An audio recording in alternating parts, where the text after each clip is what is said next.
Halo, perkenalkan saya Natania Marsyada Cruz Klaber dengan NIM G00232222. Di sini saya akan melakukan laporan 2.3 anatomi. Langsung saja untuk skenario yang pertama, yaitu Denis adalah seseorang siswa SMP. Ia sempat terjatuh dari tangga dan kepalanya terbentur. Setelah itu, dia mengaku sulit menggerakkan tangan, wajah, dan tak bisa merasakan nyeri dan suhu. Pertama, itu untuk jelaskan tentang area Brodmann dan fungsinya secara lengkap. Nah, langsung saja. Nah, area Brodmann itu ada beberapa, yaitu pertama ada area motorik primer, yaitu area nomor 4, ada area motorik sekunder, itu nomor 6, ada area sensorik primer nomor 3, 1, dan 2, ada area gustatorik, itu area nomor 43, ada area 44 dan 45, itu area bicara dan motorik, atau nama lainnya area Broca, terus ada area bicara sensorik atau nama lainnya area Wernicke yaitu area 39, 40, dan 22. Kalau untuk area Broadman nomor 41 dan 42 itu area auditory primer. Dan juga ada area 22 yang mana itu adalah area auditory sekunder. Ada area 17 yang mana itu adalah area visual primer. Dan juga terakhir ada area 18 atau 19 yang mana itu adalah area sekunder. Nah, untuk fungsinya sendiri, untuk motorik primer, dia itu mengontrol gerakan volunteer, wajah, dan ekstremitas. Dia itu berkaitan dengan traktus piramidalis, dan lesi di sini adalah paresis. Untuk motorik sekunder, dia mengendalikan gerakan volunteer berkaitan dengan traktus ekstrapiramidalis. Nah, lesi di sini adalah apraksia. Untuk sensorik primer, dia itu mengenali sumber kualitas dan kuantitas dari suhu, nyeri, dan rapet tekan. Untuk area gustatorik, itu dia mengenali rasa melalui indera pengecapan. Untuk area bicara motorik, dia itu mengontrol aspek bicara motorik. Dan terus ada bicara sensorik, dia itu pengolahan, pemahaman, dan interpretasi bahasa baik, lisan maupun tulisan.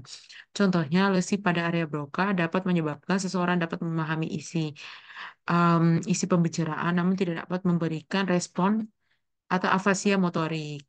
Lesi pada area Wernicke menyebabkan seseorang tidak dapat memahami isi pembicaraan namun dapat berbicara sehingga responnya tidak selaras dengan pembicaraan. Seterusnya ada area auditory primer yang mana fungsinya itu adalah kemampuan menerima rangsangan suara bila lesi terjadi itu dapat terjadi penurunan pendengaran. Terus ada auditori sekunder, dia itu area interpretasi dan asosiasi pendengaran. Bila terjadi lesi disebut afasia vertika atau afasia sensorik atau afasia reseptif. Nah, seterusnya ada area visual primer, dia itu adalah kemampuan menerima rangsangan cahaya atau dapat melihat bila lesi di sana dapat muncul hemianopsia homonim kolateral. Terus ada area visual sekunder, dia itu fungsinya untuk persepsi visual kompleks seperti warna, gerak, dan arah objek bila resi dapat muncul buta warna atau agnosia visual. Untuk nomor 2 yaitu jelaskan tentang traktus piramidalis dan ekstrapiramidalis. Yang pertama untuk traktus piramidalis ini jarak area dari motorik primer dan sekunder atau area 4 dan 6 Broadman itu berjalan menuju medula spinalis. Traktus ini akan menyilang kolateral di bawah medula oblongata yang disebut decussatio pyramidium. Nah, sisanya yang tidak menyilang terdapat pada funiculus anterior sebagai traktus corticospinalis anterior. Nah, traktus ini berasal dari sel batch yang berjalan descendant dan berakhir di komu anterior medulla spinalis. Yang kedua, untuk ekstrak piramidalis, ekstrak piramidalis ini pengendali aktivitas motorik yang dicetuskan korteks motorik, cerebri, dan traktur piramidalis. Nah, terdiri dari traktus spinalis yang mana keseimbangan dan tonus otot. Ada juga traktus reticospinalis ventrolateral dari pons. Terus ada traktus reticospinalis lateralis dan medulla oblongata. Ada juga traktus tectospinalis dan mesencephalum menuju medulla spinalis. Dan saat pada bayi itu yang masih belum sempurna, mereka itu tidak bisa memegang dan mempertahankan benda-benda untuk di tangannya. Baiklah, itu untuk laporan nomor 1. Untuk laporan nomor 2, itu um, skenarionya adalah seseorang mengalami gangguan penglihatan setelah terkena stroke. Pasien tidak bisa mendengar. Jadi ada 4 pertanyaan untuk laporan ini. Yang pertama langsung saja, jelaskan tentang anatomi ensefalum dan medula spinalis. Nah, ensefalon dia itu adalah bagian utama dari sistem saraf pusat dan yang terletak di dalam kranium. Nah, ensefalon itu sendiri dia itu terdiri dari 3 bagian utama yaitu cerebrum, cerebellum, dan truncus cerebri. Nah, cerebrum dia itu adalah bagian ensofalum yang terbesar, terletak di fossa cranii anterior et media. Terdiri atas 2 belahan yaitu hemisferium cerebri, Hemisferium cerebri dexter et sinistra. Nah, hemisferium cerebri dexter et sinistra dipisahkan oleh visura longitudinalis cerebri yang dihubungkan oleh corpus callosum. Nah, korteks cerebri ini dia itu merupakan bagian terluar dari cerebrum yang tersusun atas lipatan-lipatan yang bernama gyrus dan visura sulcus. Nah, gyrus sendiri adalah bagian yang menonjol, sementara visura atau sulcus itu bagian cekungan. Nah, korteks cerebri terbagi menjadi beberapa lobus oleh sulci yang besar. Nah, lobi tersebut itu adalah lobus frontalis, lobus parietalis, lobus temporalis, lobus occipitalis, lobus limbicus, dan lobus insulae. Untuk sulci besarnya itu terdiri dari sulcus centralis, sulcus lateralis cerebris sylvi, sulcus parieto-occipitalis, sulcus calcarina. Dan sementara itu untuk giri dia itu terdiri dari lobus frontalis, giri lobus parietalis, giri parietalis superior et inferior, yang mana terus terdapat gyrus lobus temporalis, giri lobus occipitalis, giri lobus limbicus, gyrus lobus insulae. Jadi seterusnya ada sentrum semiovalia, dia adalah serabut saraf permialin yang berneurologlia di substansi alba, subkorteks atau subkortikalis. Nah, sentrum semiovalia ini terdapat tiga, tiga bagian yaitu serabut proyeksi, serabut komisura, dan serabut asosiasi. Untuk serabut proyeksi sendiri itu adalah serabut saraf aferen dan eferen yang berjalan dari korteks cerebri menuju brainstem maupun sebaliknya. Nah, serabut proyeksi ini terdiri dari kapsula interna, yang mana kapsula interna ini adalah serabut eferen ini dia itu berasal dari korteks cerebri. Kapsula interna berada di antara nukleus caudatus, nukleus tendiformis, dan thalamus. Nah, kapsula interna ini ada 3 bagian, yaitu crus anterior, posterior, dan genum. Terus ada corona radiata. Corona radiata ini adalah serabut proyeksi yang menyebar ke semua jurusan korteks cerebri atau aferen. Dia itu terletak di medial serabut asosiasi tetapi berpotongan dengan serabut komisura corpus callosum di komisura anterior. Setelah itu ada radiasi optika yang mana merupakan penjalaran serabut saraf di crus posterior kapsula interna menuju visura calcarina. Setelah itu ada serabut komisura yang mana serabut ini dia tuh menghubungkan daerah yang sama pada kedua hemisferium. Nah, serabut komisura ini terdapat corpus callosum, komisura anterior, komisura posterior, komisura hippocampus, komisura fornicis, dan komisura habenularum. Setelah itu ada serabut asosiasi yang mana dia itu menghubungkan korteks yang berjalan tapi masih di hemisferium. Hemisferium yang sama. Nah, serabut asosiasi itu terdiri dari 2, yaitu serabut asosiasi pendek yang menghubungkan antara gyrus dan berdekatan dengan serabut asosiasi panjang. Seterusnya ada ganglia basalis atau nuklei basalis yang adalah kelompok substansi grisea yang terletak di sentral hemisferium cerebri atau di antara talamus dengan substansi alba hemisferium cerebri. Nah, ganglia basalis ini terdiri dari nukleus caudatus, nukleus acetiformis, corpus amig, amig, amygdaloideum, dan claustrum. Setelah itu, untuk vaskularisasi cerebri, nah, cerebrum ini divaskularisasi oleh circus arteriosus Willisi. Nah, circus arterius Willisi berada di bagian inferior cerebri. Alurnya itu arteri carotis interna, dia tuh ada kan dia di bagian anterior. Dia itu akan bercabang menjadi arteri cerebri anterior dan arteri cerebri media.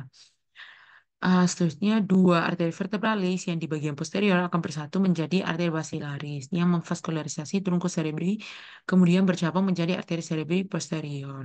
Setelah itu, dua arteri cerebri anterior akan dihubungkan oleh arteri communicans anterior. Nah, arteri cerebri posterior dan arteri cerebri media dia akan dihubungkan oleh arteri communicans posterior. Nah, untuk venanya itu vena cerebri magna akan mengarah ke vena jugularis interna. Setelah itu ada kemudian ada cerebellum. Nah, cerebellum ini dia adalah bagian penting dari otak yang terletak di bagian belakang bawah cerebrum. Nah, cerebellum ini terdiri dari tiga bagian, yakni archicerebellum, paleocerebellum, dan neurocerebellum. Nah, archicerebellum ini pada lobus floculonodularis dan lingula. Nah, dia itu mengandung nukleus fastigius untuk mempertahankan orientasi dalam ruangan. Dia juga menerima impuls rotasi dan labirin dan stimulasi terhadap stimulasi suhu. Ada juga paleocerebellum pada lobus anterior yang mana mengandung nukleus emboliforme et nucleus glombosus untuk mengendalikan otot-otot gravitas pada tubuh. Ada juga neurocerebellum di mana dia ada pada lobus posterior yang mengandung nukleus tenatus untuk menghentikan gerakan di bawah kemauan, terutama yang memerlukan pengawasan dan pengertian serta gerakan halus tangan. Setelah itu ada truncus cerebri. Truncus cerebri ini adalah struktur vital yang terletak di dasar otak. Dia yang menghubungkan cerebrum ke medula spinalis. Nah, truncus cerebri ini terbagi menjadi tiga bagian yaitu mesencephalon, pons, dan serta medula oblongata. Untuk mesencephalon sendiri, dia itu lebih dikenal dengan nama midbrain. Dia adalah bagian atas dari trunkus cerebri. Letaknya itu ada di antara pons di bawah dan di encephalon yang meliputi talamus di atasnya. Nah, mesencephalon itu berperan penting dalam beberapa fungsi tubuh kita, terutama yang berkaitan dengan gerakan penglihatan dan pendengaran. Nah, untuk pons itu adalah bagian penting dari trunkus cerebri yang terletak di tengah. Nah, tempatnya itu dia di medula oblongata dan di bawah mesencephalon. Nah, pons itu memiliki fungsi untuk kritikal dalam beberapa hal yang seperti jembatan penghubung, koordinasi gerakan, sensasi wajah, dan siklus sikarian tubuh.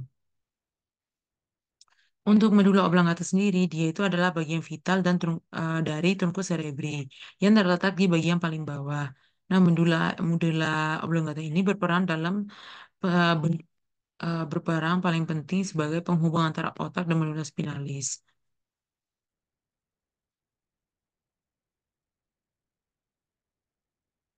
Oke, baiklah. Setelah ini, em,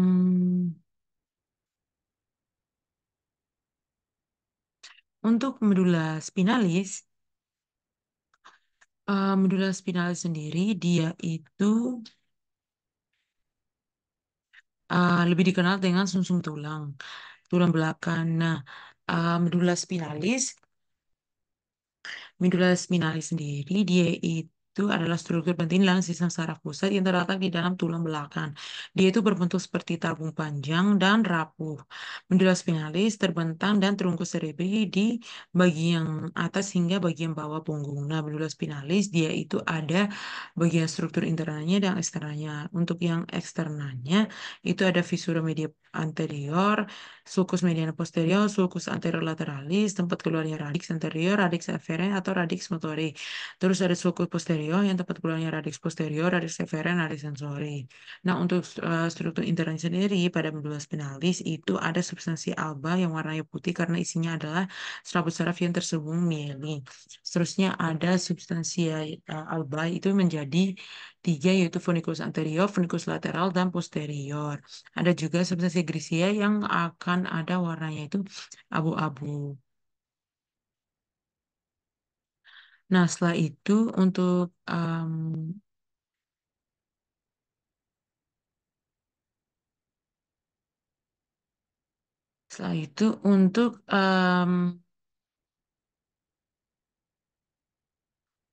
Untuk plexus medula spinalisnya itu terdiri dari tiga bagian, yakni plexus cervicalis, brachialis, dan plexus lumbosacralis. Nah, terdapat juga pembesaran pada medula spinalis ada dua, yaitu intumesia cervicalis, yaitu C3 sampai T2, pembesaran klimaks di C6, dan intumes intumesentia lumbalis itu T10 sampai L2, pembesaran klimaksnya itu di T12.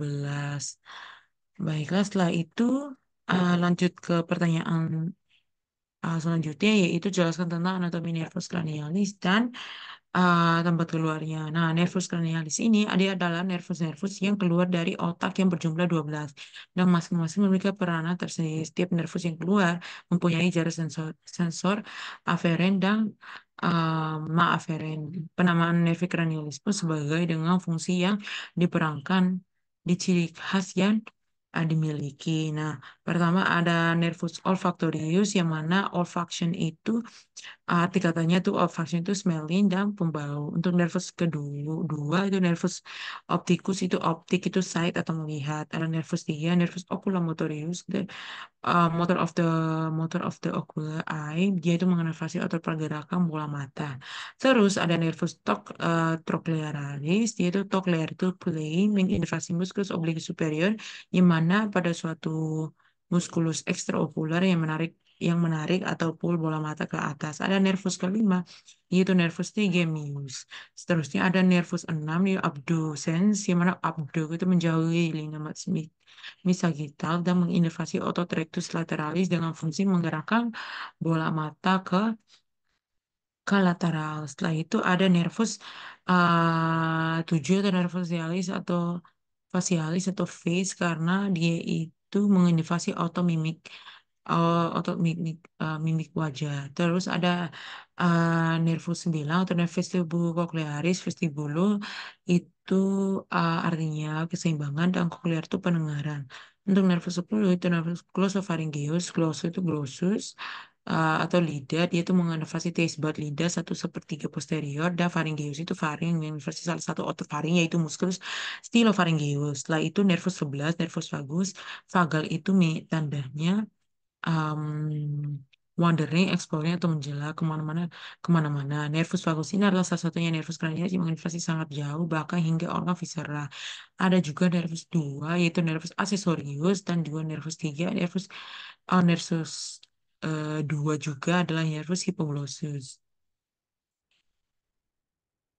Nah, nervus cranial sendiri, dia itu secara asalnya dibagi menjadi dua, yaitu berasal dari encephalon nervus 1 dan 2, dan berasal dari otak nervus 3 dan sampai nervus 7 yang dibagi lagi menjadi encephalon, pons, dan medulla oblongata.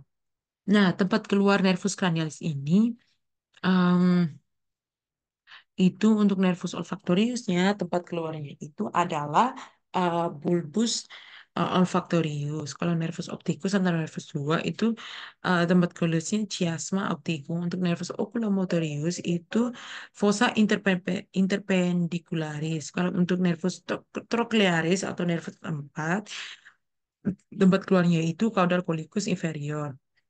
Untuk nervus trigemius itu brachium pontis, tempat keluarnya ada brachium pontis. Untuk nervus abducens, tempat keluarnya itu sulcus bulbopontis. Untuk nervus facialis, tempat keluarnya ada angulus um, cerebellopontius. Untuk nervus vestibulocochlearis juga tempat keluarnya juga sama dengan nervus facialis, yaitu angulus cerebellopontis. Untuk nervus glossopharyngeus, nervus vagus, dan nervus aksesorius serta nervus hipoglossus, mereka itu tempat keluarnya sama, yaitu sulcus posterolaterales.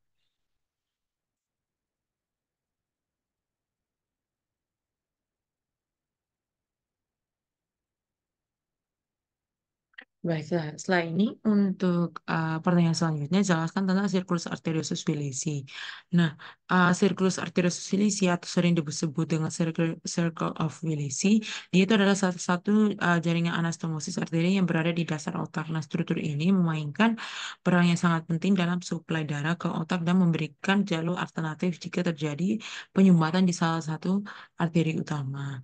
Nah, struktur ini terdiri dari dua arteri karotis internal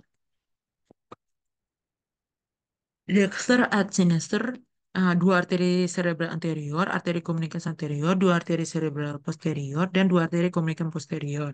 Nah, ah, fungsi utama dari circulus arteriosus wilisi ini adalah sebagai suplai darah ke otak dan jalur alternatif jika salah satu arteri ke otak mengalami penyumbatan sehingga membantu mencegah kerusakan otak otak yang mungkin terjadi akibat berkurangnya suplai darah atau biasa disebut dengan iskemi.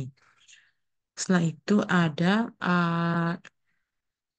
pertanyaan yang selanjutnya itu tentang jelaskan tentang jalur penglihatan mulai dari perjalanan sinar melalui anatomi media refrakta hingga ke otak. Nah, jalur penglihatan itu melibatkan serangkaian proses mulai dari perjalanan cahaya melalui media refrakta mata hingga pemrosesan visual di otak. Nah, berikut adalah penjelasan rinci mengenai jalur pertama itu perjalanan cahaya melalui media refrakta mata. Itu ada kornea, aqueous humor, lensa, vitreous humor. Nah, kornea sendiri dia itu adalah adalah cahaya pertama kali memasuki mata melalui kornea dan lapisan transparan di bagian mata ini. Nah, kornea itu dia memfokuskan cahaya dengan membiaskannya memainkan peran utama dalam fokus awal cahaya. Untuk aqueous humor, itu setelah melewati kornea, cahaya akan bergerak melalui aqueous humor, cairan bening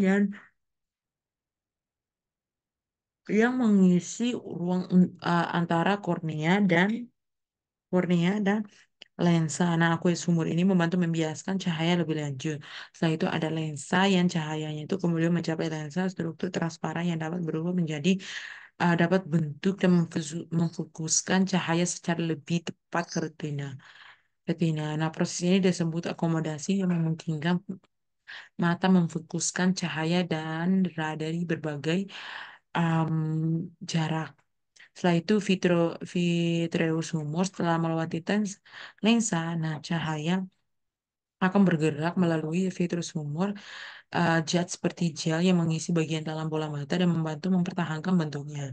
Setelah itu ada retina dan pemrosesan awal, yang mana retina sendiri dia adalah cahaya yang telah difokuskan mencapai retina. Retina mengandung fotoreseptor yaitu sel-sel yang peka terhadap cahaya yang terdiri dari sel batan Rods dan sel kerucut. Setelah itu ada sel batan, dia itu peka terhadap cahaya redup dan berfungsi dalam penglihatan malam serta penglihatan perifer. Setelah itu ada sel kerucut, dia itu peka terhadap cahaya terang dan warna serta bertanggung jawab atas ketegangan visual dan penglihatan siang hari. Setelah itu ada transduksi cahaya. Cahaya yang fotoreseptornya itu mengubah cahaya menjadi sinyal listrik melalui proses yang disebut transduksi. Sinyal listrik ini kemudian diteruskan ke sel-sel bipolar dan ganglion diserta sel ganglion di retina. Setelah itu ada jalur optika otak yang mana ada saraf optik, nervus opticus, chiasma opticus, tractus opticus. Setelah itu ada pemrosesan di otak yang mana nukleus geniculatum lateralis atau LGM ini yang ada di talamus adalah pusat pemrosesan utama yang menyaring mengatur sinyal visual sebelum mengirimkan ke ortak visus. Seterusnya ada radiasi optik, yang mana sinyal visual bergerak melalui radiasi optik menuju korteks visual primer di lobus occipitalis. Setelah itu ada ada korteks visual primer V1 yang mana sinyal visual mulai diinterpretasikan dan korteks visual primer ini memproses informasi dasar seperti orientasi garis, warna, dan gerakan. Setelah itu untuk pemrosesan lanjut. Nah, informasi visual kemudian diteruskan ke area-area asosiasi.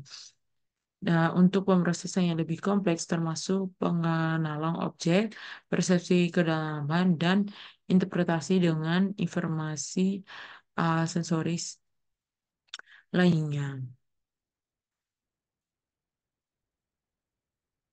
Baiklah, next itu untuk laporan ketiga itu pertama jelaskan otot mana saja yang berperan dalam menggerakkan bola mata. Nah, em, Muskulus atau otot-otot yang berperan dalam menggerakkan bola mata itu ada rectus superior, setelah itu inferior, rectus lateralis, rectus medialis, obliquus superior, dan obliquus inferior. Yang mana rectus superior dia itu berorigo di annulus tendinus communis, insersinya di sklera 6 6 mm belakang tepi kornea, persarafannya nervus oculomotoris dan fungsinya mengangkat dan memutar kornea. Untuk rectus superior, dia itu origonya di annulus tendineus communis. Untuk insertio sclera bone 6 rectus inferior itu origonya itu untuk idem persarafannya di dan fungsinya untuk menurunkan dan putar kornea. Untuk rectus lateralis juga sama, origo insertio untuk origo dan insersianya itu sama, idem dan persarafannya itu nervus abducens dan fungsinya itu untuk menggerakkan kornea ke lateral. Setelah itu untuk rectus medialis, origo insersinya idem dan persarafannya nervus oculomotor motorius. Nah, dia itu menggerakkan kornea ke medial. Nah, obligo superior dia itu corpus osis sphenoidali, origonya, insersinya sklera dibilang cornealis bola mata. Setelah itu persarafannya nervus trochlearis dan fungsinya itu uh, untuk menggerakkan kornea ke bawah dan lateral. Nah, terakhir obliquus inferior dia itu origonya itu dasar orbita anterior, insersinya ada persarafan nervus oculomotorius, terus fungsinya itu untuk menggerakkan kornea ke atas dan ke um, lateral.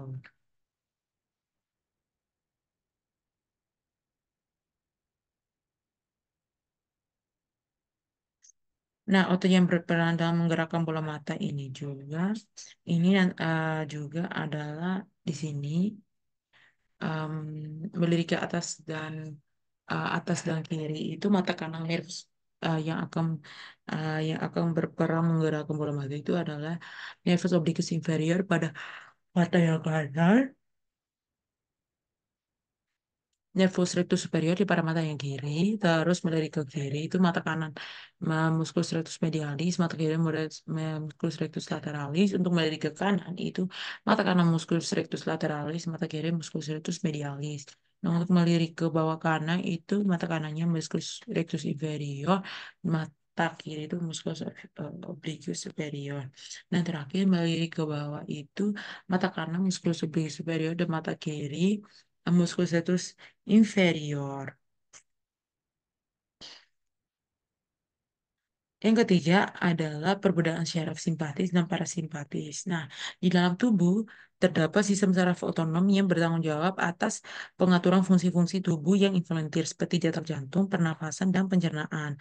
Nah, pada sistem saraf otonom terdapat dua komponen utama yang bekerja secara berdampingan, namun memiliki peran yang berbeda, yaitu sistem saraf simpatik dan parasimpatik. Nah, perbedaan saraf simpatis dan parasimpatis itu adalah dapat dilihat dari beberapa faktor, mulai dari pengertian fungsi, lokasi, dan lainnya. Nah, perbedaan saraf simpati dan parasimpatik itu pertama bisa dilihat dari definisinya. Sistem saraf simpatik itu fight or flight adalah bagian dari sistem saraf otonom yang berperan untuk menghilangi eh, tubuh selalu selalu dalam em, beraksi itu akan mempertahankan diri menghadapi situasi dan sesuatu yang dianggap mengancam atau berbahaya. Ketika tubuh dalam keadaan genting, sistem saraf simpatik ini akan bekerja dengan memperlambat proses tubuh yang tidak begitu krusial. Nah, seperti sistem pencernaan. Nah, sistem saraf ini bekerja secara otomatis atau tanpa sadar.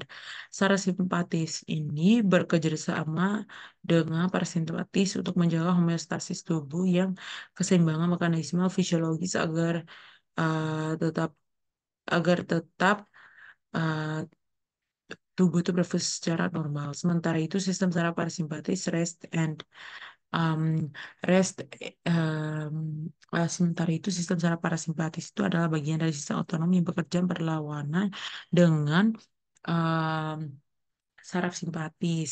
Nah, yakni untuk mengontrol aktivitas tubuh ketika sedang bersifat seperti fungsi pencernaan dan metabolisme mata.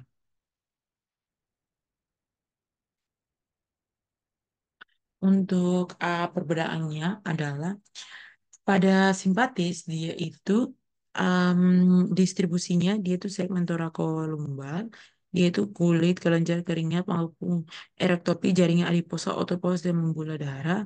eh, latar latar preganglioniknya itu komulaterales atau inklusi intermedior lateralis, column lateralis media spinalis, terus segmen medulla spinalis, segmen medulla spinalis lagi segmen T1 sampai L2, terus kemudian untuk menuju ganglia, tractus itu simpatikus ke atas atas ganglion presbida. Untuk panjang aksonnya neuropreganglion memiliki akson pendek dan karena postganglion memiliki akson yang panjang. Setelah itu neurotransmitter dia itu melepaskan asetilkolin ACH, sedangkan neuron postganglioni. Nah, untuk efek fisiologis yaitu ada AC, sedangkan neuron postganglionik melepaskan neuron neuropinephrine and a fight for age. Untuk para simpatis sendiri, dia itu uh, segmennya itu kraniosakral, dia itu um, lobus, dia itu lokasi preganglionik yaitu terdapat pada kepala dan organ dalam dada, perut, dan manggul. Beberapa pembuluh darah, nukleus dan saraf kranial, 3, 7, 9, dan 10, dan substansi grisea medulla, medulla spinalis segmen S2 dan S1, S2 dan S4. Untuk neuron itu, dia itu perenggan ganglionik, memiliki akson panjang dan gas posterior akan pendek. Preganglion yang akan posterior merupakan S.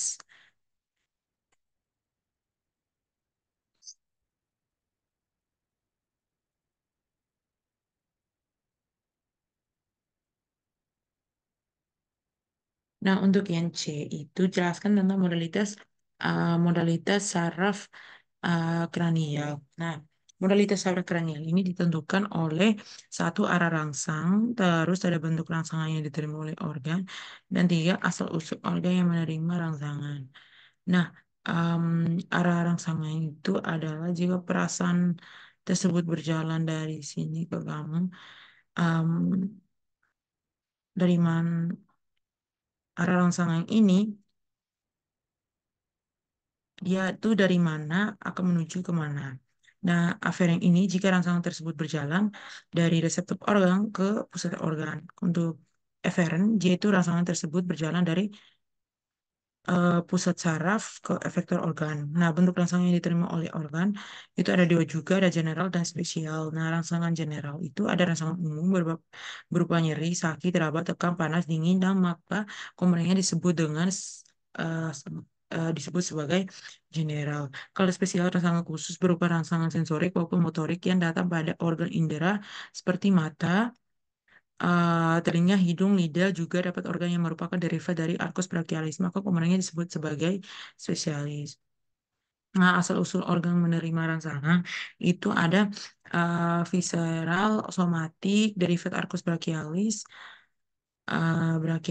Nah, untuk modalitas saraf kranial terbagi menjadi 7, yaitu 7 tipe modalitas komponen nuclei nerve cranialis, yaitu ada GSE, General Somatic Efferent, efferent dia itu motor untuk otot skelet umum, JVA, General Visceral Efferent, otonom parasimpatis, kelenjar dan pupil, SVE, Special Visceral Efferent, motorik otot umum skelet dan berasal dari brachial arc, otot pengungah, mimik musculosternocleidomastoideus, dan musculus trapezius atau otot laring dan faring.